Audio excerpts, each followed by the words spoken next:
are you now? If you're sitting at your desk, you're in one of the worst possible places to get creative. Why is this particular spot so bad for creativity? It's full of distractions and routines, not an obvious breeding ground for inspiration and innovation. That's why we have our best ideas in the shower or in the pub or doing the ironing. Ideas like to come to us when we're doing something else. But sometimes that approach isn't practical and you need an idea right here, right now. But it is possible to come up with brilliant, shiny new ideas even in the dullest, most routine-ridden environments, or any location for that matter. You just need clever creative thinking techniques. But first, a few preparations. Turn off your email. No, not just on your computer. Turn off your phone, your Twitter account, your Facebook page, your Skype status, and leave them turned off. Spend the first few minutes getting your head into the facts of what you are doing. By reacquainting yourself with the task at hand in the few moments after you've disconnected your distractions, you are priming your mind for real, uninterrupted thinking. With no distractions to flick between and some dedicated time on your project, you can think and visualise clearly. Give your brain a chance to immerse itself rather than yanking it back from its depths by reading unrelated status updates, comments, emails or news items. Sound simple? Try it for 2 hours without cheating. Write an out of office if you're worried about missing something. People will understand your need for creative focus. Tune in and tune out. Put some headphones on. You don't even need to listen to music if you don't want to. The simple act of sitting at your desk with headphones on will prevent people from interrupting you. If you do want music, think hard about what music. Not the same old playlist you've been commuting to, showering to, running to. Try something you haven't heard in a while or a completely new album. Better still, try something you wouldn't normally listen to. Be aware of the calming or energising effects the tunes or lyrics are having and change your track accordingly. If you're distracted by lyrics, choose instrumental tracks.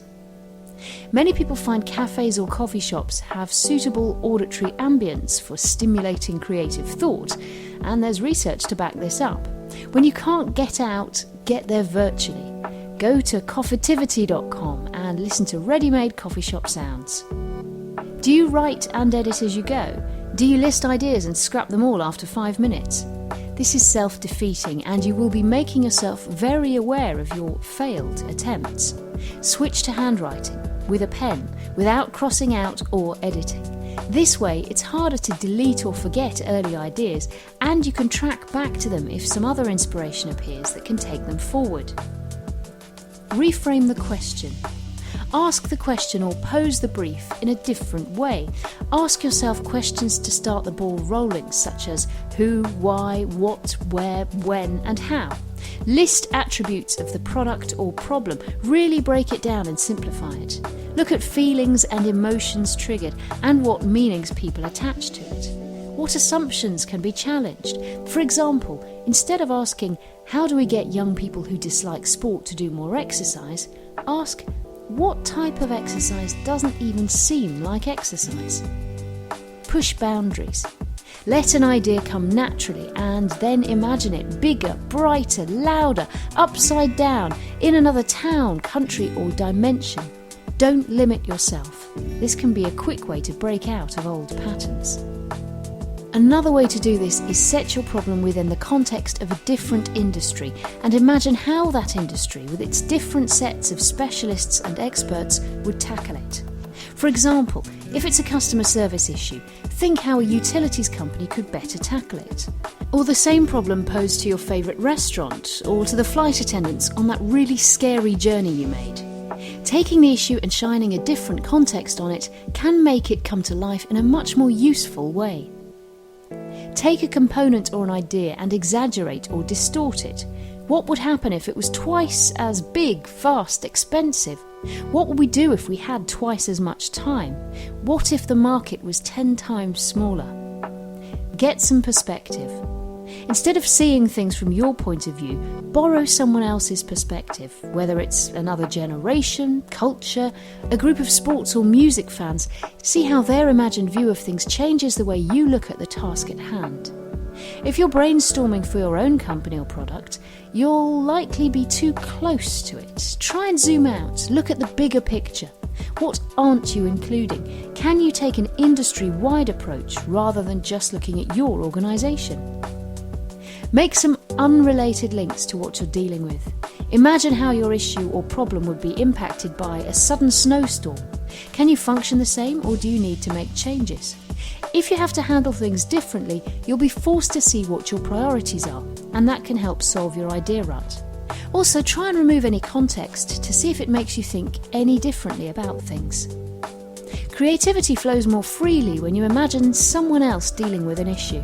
Try and think of some personalities or icons to take inspiration from. Be creative with who you choose. What would business Jesus do when faced with your problem? What if you were a superhero and could use super strength, speed, or X-ray vision? Make it a gift. Sometimes we produce our best work or try our hardest when we are making something as a gift for someone. Try and imagine the gratitude and satisfaction experienced by your client or customer when they know they've received something that has been lovingly crafted by your own fair hands. You'll probably be constrained already by the limited time available to have your idea, but it can be beneficial to introduce some other constraints to stimulate creativity. Constraints can also be form-based. For instance, poetry has many constraints. Words should rhyme, sentences should have so many syllables. Or think about Twitter with its inbuilt constraint of 140 characters per tweet. Setting constraints helps to focus thinking, proving that sometimes thinking inside the box can be helpful. Finally, it's often productive to create a mashup of all these techniques to offer a different twist, taking your ideas from one technique and then applying another. Combining existing ideas is one of the most common methods of creating new ideas. As Steve Jobs famously said, creativity is just connecting things. We hope you found some of these suggestions useful and that they contribute to making your desk a more fruitful location for idea generation. Having said all that, these techniques work just as well, if not better, away from your desk. So take them with you.